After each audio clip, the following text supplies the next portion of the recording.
مجنوں کو کہا جاتا ہے کہ یہ دیوانہ ہو گیا. بولے کس کا؟ کہا لیلا. کہا کیوں؟ کہہ رہے جہاں بھی دیکھو تو کہتا ہے لیلا. اصل لیلا نہیں تھی ہر جگہ، رب کے جلوے اسے نظر آتے تھے. جس کو اس نے کہا وہ لیلا ہے. یعنی اگر وہ آئینے میں اپنے آپ کو بھی دیکھ رہا ہے تو وہ اپنا جمال دیکھ رہا ہے، اپنی خوبصورتی دیکھ رہا ہے. تبھی وہ کہتا تھا اصل لیلا ہے. لوگ کہتے ہیں دیوانہ ہو گیا ہے. کیوں؟ کیونکہ جب ایک عاشق اپنے معشوق کے لیے دیکھتا ہے تو اس کو ہر چیز اسی سے جڑی ہوئی نظر آتی ہے، اور ہر چیز اس کو خوبصورت نظر آتی ہے، چاہے اس کی زندگی کے حادثے ہوں.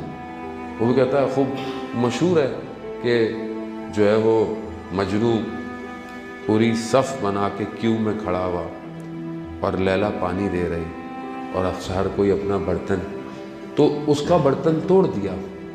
تو وہ کیا کہتا ہے؟ کہتا ہے کوئی نہ کوئی تو بات تھی جو میرا برتن اس نے توڑ دیا.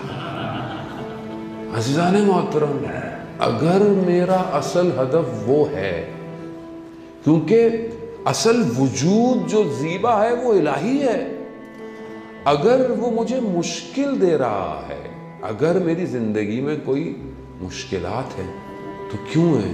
کیونکہ اس نے مجھ پہ نظر رکھی ہوئی ہے، کیونکہ وہ مجھے اصل اس نے مجھے چھوڑا نہیں ہے، وہ مجھے توجہ دے رہا ہے کہ تو میرا بندہ ہے، میں تجھے نہیں چھوڑ سکتا. ایسے تو غلطیاں کرتا ہے مگر میں چاہتا ہوں کسی طریقے سے پلٹ آ، اسی لیے میں تجھے مشکل دے رہا ہوں. تو کیوں پریشان ہو رہا ہے؟ تو اب یہ جو زیبائی ہے عزیزان محترم، آیت اللہ مصباح یزدی فرماتے ہیں کہ اصل زیبائی جمال اصل ماہیت نہیں ہے، اصل خود وجود ہے یہ. اور یہ وجود جب انسان اس کو درک کرتا ہے اس کے مراتب بڑھنا شروع ہو جاتے ہیں. یہی وجہ ہے مولائے کائنات جو ارشاد فرماتے ہیں کہ پروردگار میں جہنم کے خوف سے عبادت نہیں کرتا، میں جنت کے شوق میں عبادت نہیں کرتا، تو عبادت کے لائق ہے، میں تیری عبادت کرتا. اللہ اکبر. یہ پروردگار نے کی جو خوبصورتی ہے یہ بڑی منظم ہے، یہ کیلکولیٹڈ ہے. آپ کو کوئی جگہ کیوں خوبصورت لگے گی؟ ٹیبل اپنی جگہ پہ ہے، پنکھا اپنی جگہ پر ہے. خوب یہ اس کا جو نظم ہے یہ اس کے اندر حسن پیدا کرتا ہے. ہماری زندگی میں کتنا نظم ہے کہ اگر کوئی مجھے دیکھ رہا ہے دور سے، اگر میں خود اپنے نفس سے باہر نکل کر اپنے وجود کو دیکھوں تو کیا میری زندگی خوبصورت ہے، نظم ہے یا نہیں ہے؟ خوب بعض اوقات انسان کو دوسری چیزیں بہت اٹریکٹ، لیکن اپنے آپ کو منظم نہیں کرتا. اصل خوبصورتی ہے ہی مختلف چیزوں کا نظم ایک اندازے کے ساتھ. خوب اگر آپ کسی شاپ میں داخل ہوں، شاپ کے اندر اگر ہر چیز اپنے شیلف میں صحیح رکھی ہوئی ہے، چھوٹی چیزیں آگے بڑی چیزیں پیچھے رکھی ہوئی ہیں، تو آپ کو یہ نظم اچھا لگے گا. آپ کسی ایسی دکان میں جائیں، ہر چیز اوپر نیچے رکھی ہوئی ہے، آپ کو پتہ نہیں چل رہا، تو آپ شاید ایک دفعہ جائیں گے، دو دفعہ وہاں نہیں جائیں گے، آپ دوسرے جگہ جائیں گے. کیوں؟ کیونکہ انسان کی فطرت جو ہے وہ خوبصورت ہے.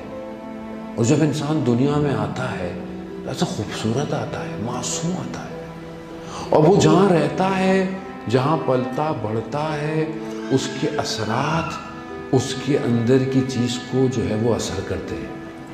خوب اگر آپ صحیح تربیت دیں، صحیح طریقے سے اس کو چڑھائیں تو یہ بہت خوبصورت آئے گا. اگر آپ صحیح الفاظ استعمال کریں، صحیح لفظ کریں تو شخص خوبصورت ہو جائے گا. کیوں زبان اور گفتگو کی کہا گیا کہ انسان بولنے سے پہلے تولے، یعنی اس کو کمپیئر کرے، وزن کرے، کیا کہہ رہا ہے، کس کو کہہ رہا ہے. خوب کیوں؟ کیونکہ آپ کی اندر کی خوبصورتی آپ کے لفظوں سے باہر آتی ہے. خوب کیسے پتہ چلے گا ایک انسان؟ کیونکہ دیکھیں جو زیبائی ہے وہ وہم توہم کے ذریعے سے انسان کو کوئی بھی چیز اگر آپ دیکھتے ہیں یا سوچتے ہیں تو وہ اس کی خوبصورتی کہاں کریٹ ہو رہی ہے؟ آپ کے تخیلات میں کریٹ ہو رہی ہے.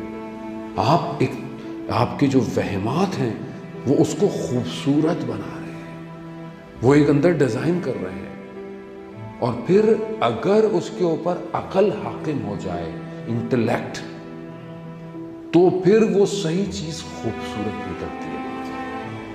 اگر عقل، اس لیے اسلام جو ہے وہ عقل کی بات کرتا ہے. اصول کافی کا جو پہلا چیپٹر ہے وہ عقل اور جہل سے شروع ہوتا ہے. اسلام عقل مندی، اگر انسان عقل مند ہے تو وہ سارے کام بہت انجام خوبصورت دے سکتا ہے. یہی تو اسلام کی چیزوں میں کمال ہے. یعنی ایک درود جو ہے وہ ہمارا، وہ ہمارے سارے اصول دین کو شو کر رہا ہے. ہمارے اصول دین کیا ہیں؟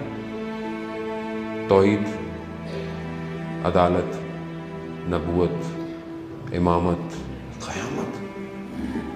درود کیا ہے؟ اللہم توحید، صلی علی محمد یعنی نبوت، و آل محمد یعنی امامت. اور اس کے بعد ہم ان سب کو جو بھیج رہے ہیں وہ عدالت. ہم ہر کسی کو اس کے حساب سے، اور معاد کہاں ہے؟ جب آپ درود پڑھتے ہیں تو آپ کو اس کا اجر ملتا ہے، وہ قیامت ہے. اللہم صلی علی